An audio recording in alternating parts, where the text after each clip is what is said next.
70e Assemblée générale des Nations Unies, 17 objectifs de développement durable ont été adoptés. Leur mise en œuvre permettra d'améliorer le sort des populations de par le monde. Le président Faure Gnassingbé prend part à cette session. Nous sommes à la veille de la rentrée scolaire au Togo. Le ministre des Enseignements primaires et secondaires appelle la chaîne des partenaires du monde scolaire à une fructueuse collaboration. Burkina, Michel Kafando persiste et signe. Le RSP est bien dissous. Le processus de son désarmement a commencé. Mesdames, Messieurs, bonsoir. Bienvenue à tous. Les Nations Unies changent de fusil d'épaule. Les objectifs du millénaire pour le développement se déclinent désormais en 17 objectifs de développement durable adoptés à la 70e Assemblée générale. Ces mesures visent à assurer un meilleur bien-être aux populations dans le monde à travers la valorisation des secteurs sociaux, emploi, éducation, santé. À cela s'ajoutent des enjeux de l'heure comme l'énergie, le réchauffement climatique. Et entre 3 500 et 5 000 milliards de dollars seront déboursés chaque année sur 15 ans. L'ONU prévoit également d'instaurer quelques 300 indicateurs afin d'évaluer les progrès réalisés par chaque pays. Ce dispositif a été salué par les chefs d'État et de gouvernement, dont Faure Gnassingbé du Togo. Se dote d'une nouvelle feuille de route pour le développement durable. Réunis depuis ce vendredi 25 septembre 2015 à New York aux États-Unis à l'occasion du sommet des Nations Unies sur le développement durable, plus de 150 dirigeants mondiaux effectuent l'évaluation des objectifs du millénaire. Après les 8 objectifs du millénaire pour le développement qui ont accompagné la période de 2000 à 2015, ce sont désormais 17 objectifs de développement durable qui vont constituer la nouvelle feuille de route pour assurer le bien-être des populations à travers le monde. Today, we made history. Aujourd'hui, nous avons marqué l'histoire en adoptant le nouveau plan de développement durable d'ici à 2030 qui succède aux objectifs du millénaire. Nous nous sommes ainsi fixé le défi d'éradiquer sur les 15 prochaines années la pauvreté et la faim dans le monde et de garantir la sécurité à tous les habitants de la planète. Voilà ce que nous devons léguer aux générations futures.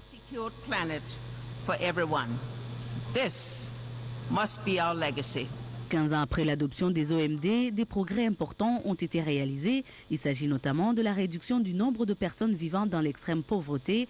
Il est passé de 1,9 milliard en 1990 à 836 millions en 2015.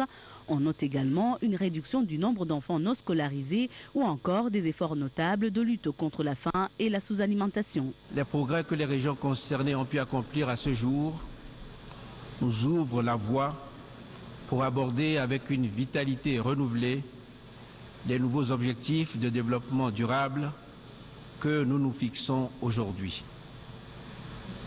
Le premier facteur de succès pour la réalisation de ces nouveaux objectifs est leur appropriation par les peuples que nous représentons à ce sommet. Nous devons les adapter à nos contextes régionaux et nationaux.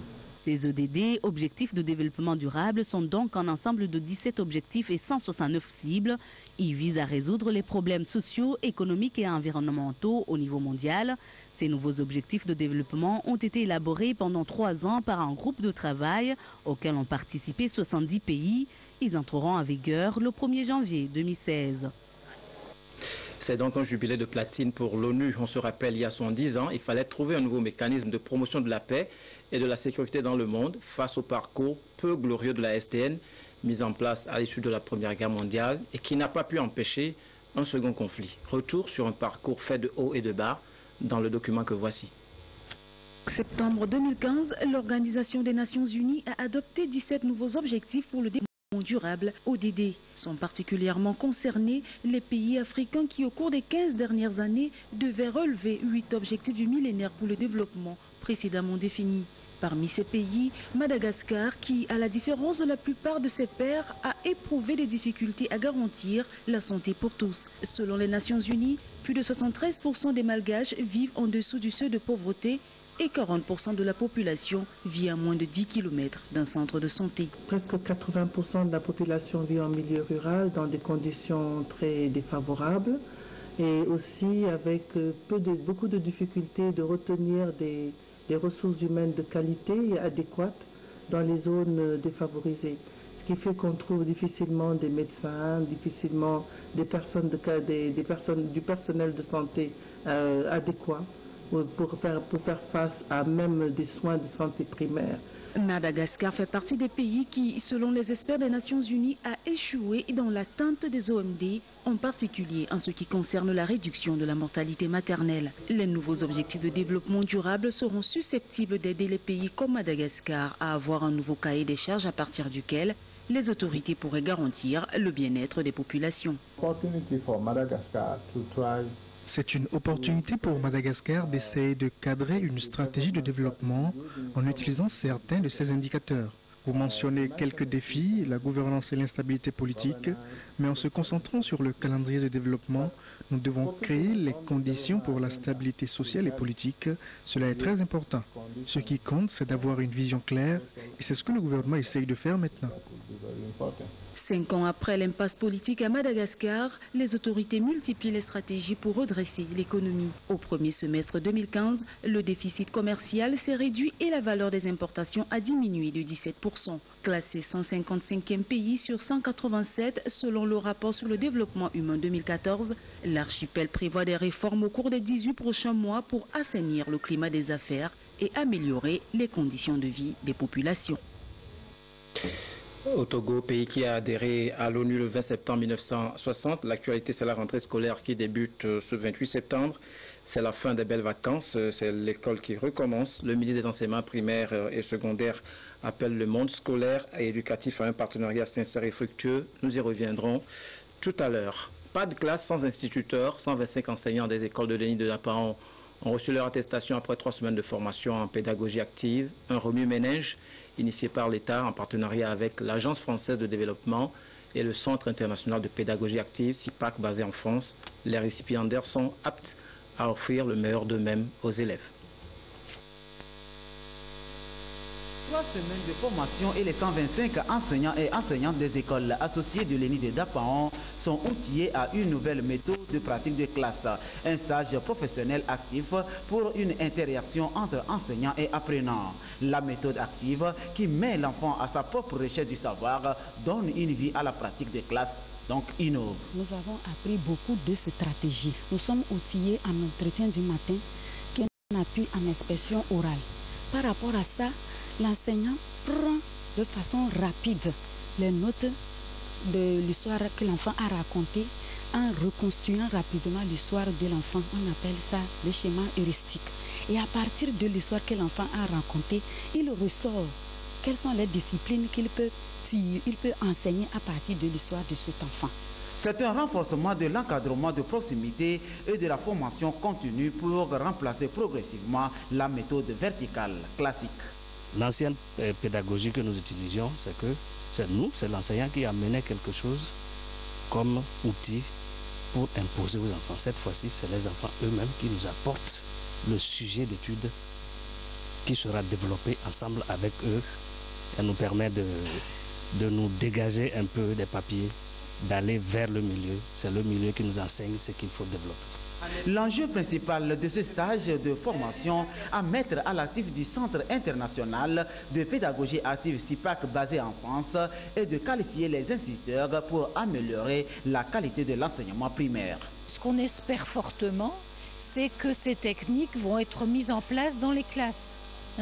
D'abord, les enseignants ont élaboré ici aussi un contrat d'engagement pour cette année scolaire qui va arriver. Et ils devront mettre en place certaines techniques. Bon, d'abord à petite dose, et on espère que sur 3 ans, ces techniques deviendront l'essentiel de leur activité dans les classes. Le maître devient alors un guide et l'élève lui-même un acteur de son propre savoir. 3 modules, à savoir la recherche mathématique et communication, en plus de l'étude du milieu, ont soutenu cette nouvelle technique pédagogique.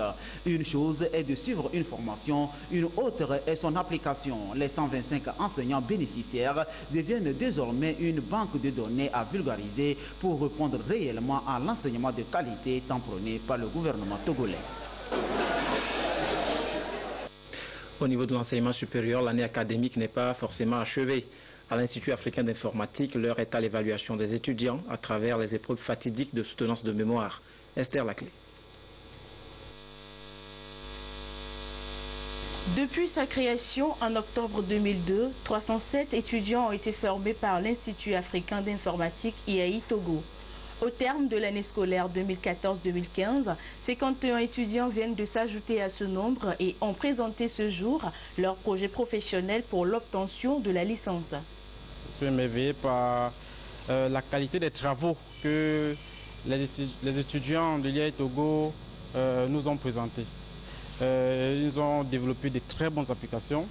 3 filières de formation sont disponibles à l'IAI Togo au cycle licence. Il s'agit du génie logiciel, système et réseau et multimédia technologie web et infographie. Une filière innovante sera ouverte à la rentrée prochaine. En février 2016, nous allons ouvrir le master en informatique, génie logiciel, système et réseau. Et ce master serait un master qui donne des diplômes, comme nous l'appelons, co-diplôme. Ce serait un master tripartite. Nous serons 3 institutions à gérer ce master. Il y a l'Université de Lomé, notamment le CIC, il y a l'IAI Togo et l'Université de technique de Belfort-Montbéliard. L'IAI, avec ses 11 États membres, forme un réseau de formation et de recherche. Il a son siège à Libreville, au Gabon. L'idée générale, c'était que, à terme, chacun des États qui manifesterait le désir va abriter une représentation pour lui permettre de faire des formations du premier cycle, c'est-à-dire de niveau Bac plus 3. Ensuite, on récupère les étudiants qui ont fini avec le niveau Bac plus 3 au niveau du siège pour ceux qui voudraient continuer pour faire le niveau Bac plus 5 et le niveau doctorat. Donc c'est ainsi que 3 États se sont lancés, dont le Togo. Donc il y a aujourd'hui une représentation nationale l'IAI au Togo, une autre représentation au Cameroun et une autre représentation au Niger. Depuis sa création, le siège de l'IAI Togo se situe dans les locaux du CENETI à Lomé. Écho de l'Expo Milan en 2015, le Togo y a pris une part active. Son stand a été très animé et a accueilli des milliers de visiteurs, surtout à l'occasion de la journée dédiée à ce pays. Le 24 septembre dernier, les atouts économiques du Togo ont été vantés aux investisseurs étrangers. Edem Soussoukou. Le Togo à la conquête des investisseurs étrangers pour assurer une croissance forte et soutenue de l'économie nationale. La journée économique du Togo à l'Expo Milan 2015 offre l'occasion aux opérateurs économiques d'Italie et du reste du monde de découvrir les potentialités et les opportunités d'investissement dans notre pays. Ce fut une belle occasion d'échange pour inciter les hommes d'affaires à investir au Togo. Nous avons aujourd'hui présenté notre pays dans toute sa dimension, à savoir un pays stratégiquement placé géographiquement et qui est en fait une porte d'entrée pour l'ensemble des pays et de l'UEMOA et de la CEDEAO. Ça, nos opérateurs l'ont compris. Ont compris l'importance de notre port en eau profonde pour l'ensemble de la sous-région et donc l'importance stratégique de notre pays pour la sous-région. Vous voyez que si nous voulons vendre notre pays, nous ne devons pas vendre un pays pour les Européens de 7 millions d'habitants, mais un pays qui en fait va desservir 90 millions d'habitants de l'UEMOA et 320 millions de la CEDEAO, et c'est ce que nous avons réussi à démontrer aujourd'hui. On a eu plus de 200 personnes, ce qui est impressionnant, et nous tenons à remercier et tout ce monde qui a cru au Togo et qui a participé avec ferveur à cette journée économique du Togo. La Chambre de commerce et d'industrie du Togo s'engage dans ce sens à accompagner les entreprises étrangères dans leur volonté de s'installer au Togo. Les multiples réformes opérées pour l'amélioration du climat des affaires au Togo rassurent. Un accord de convention de partenariat a été signé entre la CCIT et l'organisation Uni-Africa, une institution italienne qui facilite les avancées technologiques des entreprises de l'Afrique subsaharienne en octroyant les fonds et l'ingénierie nécessaires. Dans les dernières années, le Togo a fait des investissements très importants pour attirer l'investissement. Avec la Chambre de commerce du Togo, nous avons ciblé un accord de coopération qui a pour son but aider les PME locales togolaises pour développer ces projets d'investissement, surtout dans ce qui sont les projets, les secteurs du développement. Nous voudrions que le pactole, qui est de 15 millions d'euros destiné au Togo, puisse être consommé.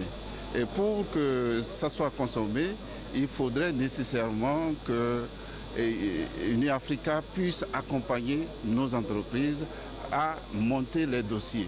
Le Togo y est allé pour rappeler sa détermination à soutenir le secteur privé pourvoyeur d'emplois.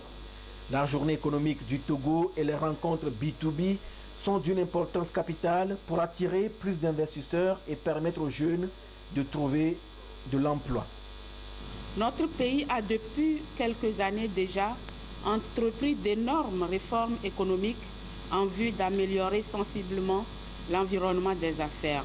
Au nombre de ces réformes, nous pouvons citer, entre autres, la réduction sensible des contraintes liées aux formalités d'installation d'entreprises, la promulgation d'une loi portant établissement d'un nouveau code des investissements, encourageant l'investissement dans tous les secteurs d'activité et facilitant la création d'entreprises. Cette présence du Togo en Italie a permis aussi aux hommes d'affaires togolais d'intensifier les liens commerciaux entre le Togo et l'Italie. Dans le cadre de cette journée, on a discuté avec un des chocolatiers les plus importants de l'Italie. Il a été ouvert sur le partenariat qui sera tissé entre notre structure qui est la FIPOCAT et sa société. Et on a pu placer en termes de partenariat un volume de 800 tonnes de cacao qui sera livré. En marge de la journée et des échanges, la ministre en charge du commerce et de la promotion du secteur privé a visité un laboratoire privé italien d'analyse microbiologique des aliments et de l'eau. Les promoteurs ont souhaité venir s'installer au Togo pour s'investir dans l'analyse des produits alimentaires ainsi que des produits importés ou exportés afin d'assurer une meilleure santé aux consommateurs. Lomé accueille ce 28 septembre la 6e conférence annuelle couplée de l'Assemblée générale de l'Association ouest-africaine des commissions finances et budget. Et à cet effet, Nyokba Damba, présidente de la commission finances et développement de l'Assemblée nationale du Togo, était l'invitée de Gerson Deveau à 13h. Elle a décliné les enjeux de la rencontre. Voici un extrait de cet entretien. Cette association.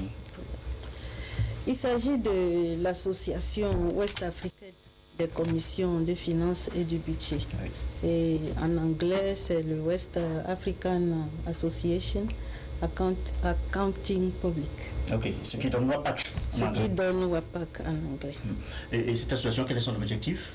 Oui, l'association incarne la volonté des commissions de pouvoir échanger, partager leur expérience, et ceci vraiment dans le but de lutter contre la corruption, instaurer la transparence en matière de gestion des finances publiques. Et point de vue résultat depuis la mise en place de cette association, qu'est-ce qui a changé concrètement dans les pratiques au niveau justement des commissions, la lutte contre la corruption? Oui, vous n'êtes pas sans savoir que les députés à l'Assemblée nationale viennent d'horizons divers, donc ils ne sont pas toujours au point par rapport aux questions de finances publiques.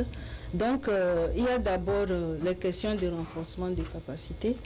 Donc, à travers cette association, il y a le partage d'expérience, il y a le partage aussi des bonnes pratiques qui permettent aux députés de pouvoir remplir convenablement leur attribution au sein de l'Assemblée nationale. Donc, ce qui change fondamentalement, c'est que vous pouvez constater, et si je prends le cas du Togo, il y a beaucoup de textes qui sont adoptés. Il y a d'abord le cadre harmonisé des finances publiques, la loi sur la transparence, il y a aussi la loi sur la corruption qui sont adoptés. Donc, tout ça, c'est des éléments pour lesquels les différentes commissions se battent pour que les États, les autorités publiques prennent des dispositions idoines de façon à ce que la transparence et la lutte contre la corruption soient inscrites totalement dans les pratiques. Le thème retenu pour la rencontre de demain, c'est le chaînon marquant dans l'exercice de la reddition des comptes. Qu'est-ce que ça veut dire pour nous qui ne sommes pas forcément spécialistes? Oui. Alors, ce thème qui a été choisi s'inscrit dans la suite logique de ce qui s'est passé à Ouaga en 2014, où le thème était l'imputabilité comme une condition pour le développement économique. Donc ici, il s'agit pour les membres de la commission, les membres de l'association, de discuter et de pouvoir identifier les failles qui empêchent les différents parlements, les différents pays de pouvoir exercer convenablement tout ce qui concerne les questions de contrôle budgétaire, tout ce qui concerne l'impunité, tout ce qui concerne la transparence, tout ce qui concerne le respect des règles en vigueur en matière de finances publiques. Au niveau de l'Assemblée, les députés vont profiter des expériences des autres pays. Les députés membres de la commission qui vont participer à ces assises vont profiter de l'expérience des autres pays. Et vous savez aussi que ici au Togo, nous venons de voter il y a 2 mois nos premières lois de règlement. La loi de règlement est un document important qui permet aux citoyens de suivre et de pouvoir comprendre comment les deniers publics ont été gérés au cours d'une période donnée. Alors le Togo vient de démarrer avec cet exercice et je pense que lorsque nous allons nous frotter avec nos collègues pour lesquels les pays ont déjà cette pratique, nous allons pouvoir tirer bénéfice de l'expérience et améliorer nos études de loi au niveau de l'Assemblée nationale. Alors cette conférence qui s'ouvre demain coïncide avec la rentrée scolaire. C'est la fin des belles vacances. Adieu, beau jour, sitôt fini. Le ministre d'Enseignement primaire et secondaire appelle le monde scolaire éducatif à un partenariat sincère et fructueux pour que l'année académique soit un succès pour tous. Arnold Kiliou. C'est la fin des vacances pour le monde éducatif togolais qui est appelé à reprendre les classes ce lundi 28 septembre pour le compte de l'année académique 2015-2016. Après plusieurs réunions préparatoires entre gouvernement, syndicats des enseignants, parents d'élèves et partenaires, le ministre des enseignements primaires, secondaires et de la formation professionnelle invite tous les acteurs de l'éducation à privilégier le dialogue pour faire de l'année académique 2015-2016 une réussite. J'y crois parce que nous avons tous ensemble inventé un puissant instrument de gestion de nos affaires. Il s'agit bien entendu du cadre permanent de concertation CPC que nous nous proposons tous ensemble de redynamiser à jamais.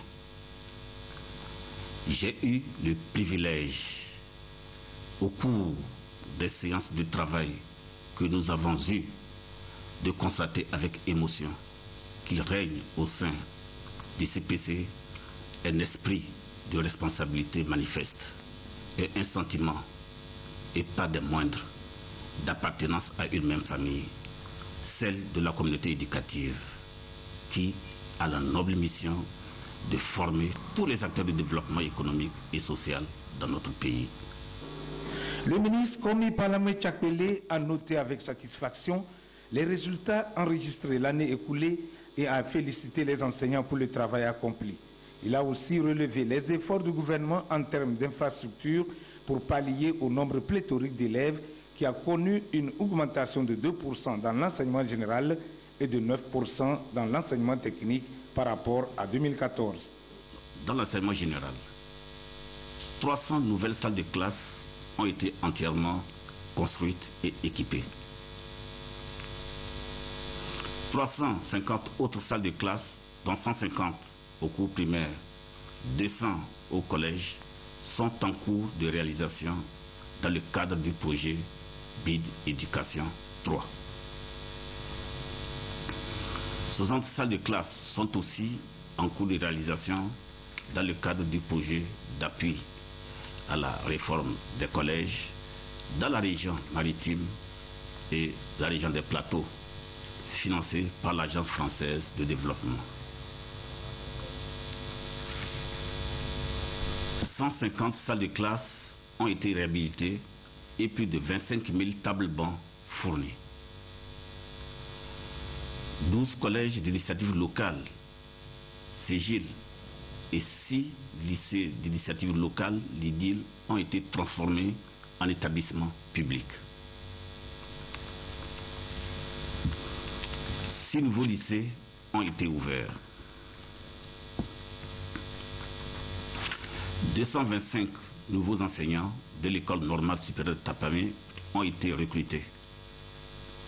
Ceux-ci finiront leur formation en décembre et seront opérationnels à partir de janvier 2016.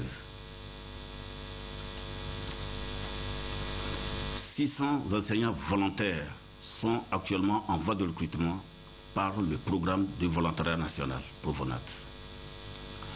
Le renforcement en équipement moderne pour la formation des jeunes dans les centres régionaux d'enseignement technique et de formation professionnelle, CRETFP de Lomé, de Kara et au lycée d'enseignement général technique et professionnel de Sokodé.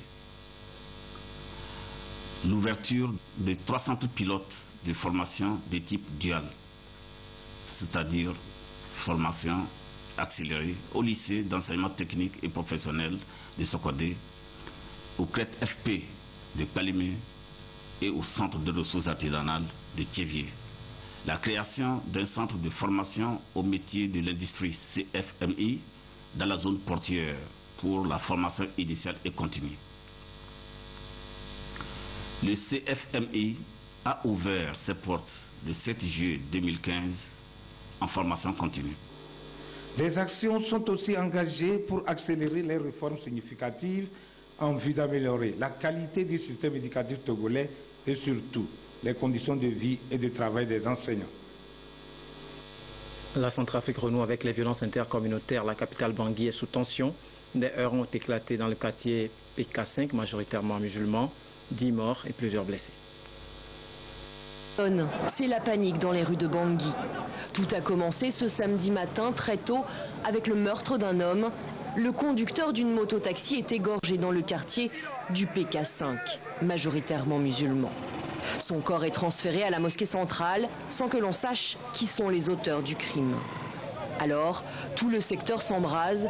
En colère, la jeunesse musulmane érige des barricades.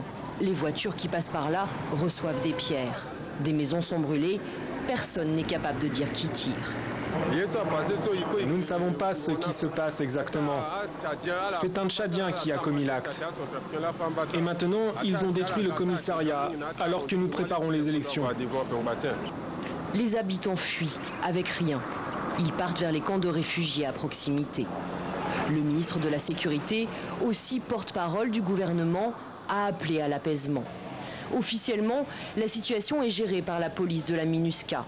Mais des hélicoptères de la force française Sangaris ont tournoyé toute la journée pour venir en renfort. C'est dans ce quartier que fin 2013, les violences intercommunautaires avaient commencé. Au Burkina Faso, le RSP paie le lourd tribut de ses ambitions après l'échec de sa tentative de coup d'État. Le régiment de sécurité présidentielle a été rayé des unités d'élite de l'armée burkinabé et doit rendre à l'État son arsenal de guerre. À Lomé, le traquenard de l'opération Entonnoir s'est refermé sur des trafiquants de carburant frelaté. Des cargaisons de carburant, de même que des véhicules servant à leur acheminement, ont été saisis. Nous y reviendrons. Des voitures pour handicapés, cela existe au Togo. Nous allons le découvrir. C'est à bord de ces véhicules spécialisés que les personnes souffrant de handicap passent leur examen de permis de conduire. Un reportage de Edem Soussouko. D'obtention du permis de conduire. Ces personnes à mobilité réduite comptent changer la perception de la société à leur égard. Grâce à l'ingéniosité des mécaniciens, elles pourront enfin vivre leurs rêves, conduire leur propre voiture. Une automobile spécialement adaptée pour elles.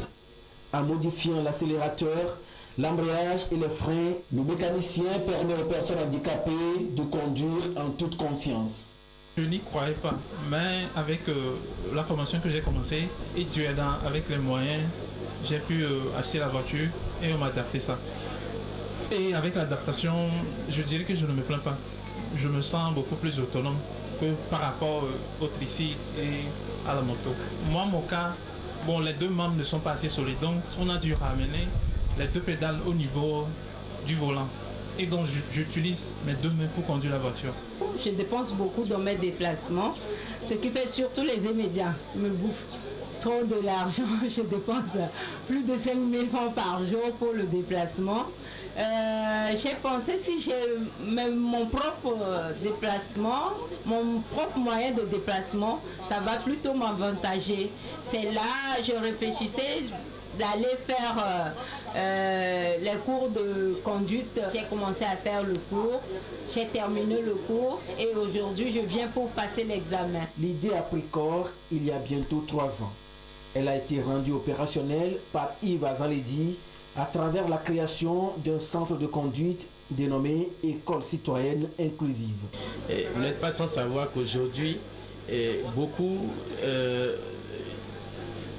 font des efforts pour sortir du tricycle et avoir une moto adaptée. Et ces motos adaptées ont des limites. Et aujourd'hui, où il y a des déviations un peu partout, quand vous arrivez à un niveau où il y a une déviation, vous ne pouvez pas faire demi-tour, vous ne pouvez pas faire marche arrière. Vous êtes bloqué, même au niveau au moins des intempéries. Hein, vous rentrez dans une flaque d'eau, votre moto se bloque dedans, vous ne pouvez même pas sortir. Donc nous avons pensé comment faire pour que la personne handicapée puisse aller en voiture. Et ce projet est matérialisé par la création d'un centre de formation en conduite automobile pour les personnes handicapées. Le siège se trouve à Védi et ce centre a formé aujourd'hui 12 personnes handicapées, dont 5 doivent passer l'examen. Tous les contrôles se font à la main. Cette innovation est très appréciée par les bénéficiaires. L'association Move Plus, qui pilote ce projet intitulé « Renforcement de la mobilité des personnes handicapées », tient à l'intégration sociale des personnes invalides. Troisième édition du dîner des icônes, manifestation destinée à célébrer les modèles de réussite. Invité d'honneur, Rekia Madougou, c'est une femme entrepreneur de nationalité béninoise. L'inclusion financière, une stratégie pour l'accès à l'émergence, c'est le thème qui a servi de soubassement à cette soirée. Rekia Madougou, hôte d'honneur de la troisième édition du dîner des icônes. Un concept qui met en relief les hommes et femmes du continent à travers leur dévouement pour une cause donnée. Femme de réseau à multiples casquettes, la béninoise fait de l'inclusion financière son cheval de bataille pour l'autonomisation de la femme et des jeunes notamment. Elle a même été conviée à délivrer un plaidoyer affecté à la lutte contre la malnutrition ce 28 septembre à New York, siège de l'ONU. Lorsque l'on aspire à des grandes choses, et pour moi les grandes choses ce sont des choses qui changent qualitativement la vie des gens, on réussit à marquer les esprits, on réussit à inspirer les gens autour de soi. Mon combat à moi, c'est aider les populations démunies, les populations à faible revenu à accéder à des systèmes de financement inclusifs qui leur permettent justement de mener des activités génératrices de revenus et de sortir de la pauvreté. Autre figure féminine en honneur à cette édition, Candide Leguédé, femme de conviction qui s'est surtout illustrée par sa contribution à l'insertion de la femme africaine dans l'entrepreneuriat. Dîner des icônes est une plateforme communicationnelle destinée au partage et à l'échange des expériences professionnelles des célébrités. Quand je choisis mes icônes, je les choisis au gré de leurs expériences, au gré de ce que ces personnes-là font ressentir à leur communauté autour d'elles. Et puis, question de conviction. Le combat qu'elles mènent sur la finance inclusive, l'inclusion financière, est un thème qui est tellement utilisé par nous tous. Et l'inclusion financière reste une stratégie pour l'émergence des pays africains, selon l'icône du jour. À ce concept, le gouvernement togolais marque son adhésion. L'inclusion financière est indispensable, entre autres, à la réalisation d'une croissance plus inclusive et au développement d'un secteur financier stable dans les pays de la sous-région. L'Afrique est largement sous-bancarisée et demeure à la traîne dans le domaine de l'inclusion financière. L'amélioration du niveau d'inclusion financière au moyen d'un élargissement des produits et des services contribuera dans une large mesure à une croissance économique durable. De Didier Akwete, première icône, à Rekia Madougou, en passant par Jean Kakou Diagou, il est clair que la force et la volonté de réussir demeurent un moteur de l'émergence africaine. Voilà, merci de votre aimable attention. Je vous retrouve en fin de soirée pour notre édition de nuit.